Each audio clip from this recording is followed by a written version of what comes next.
எல்லா கோவில்கள்லையும் மூலவர் கர்ப்ப கிரகத்துக்கு முன்னாடி 2 பாதுகாவலர்கள் இருப்பாங்க. அவங்க யாருன்னு தெரியுமா? அவர்களை துவார பாலகர்கள்னு சொல்லுவாங்க. துவாரம்னா வாயுல்னு பொருள், பாலகர்கள்னா காப்பாளர்கள்னு பொருள். அந்த வாயுர்காவலர்களை தான் துவாரபாலகர்கள்னு அழைக்கிறாங்க. அந்த துவாரபாலகர்கள் யாருன்னா அரக்கர்கள்.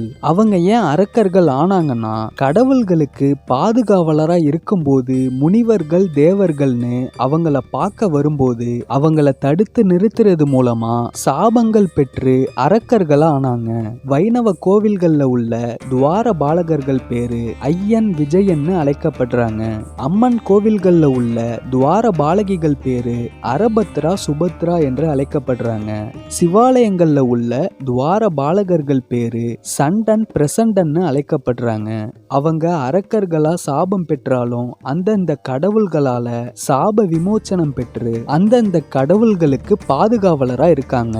நாம கர்ப்ப கிரகத்துக்குள்ள போகும்போது 2 துவார பாலகர்களை வணங்கிட்டு தான் உள்ள போகணும்.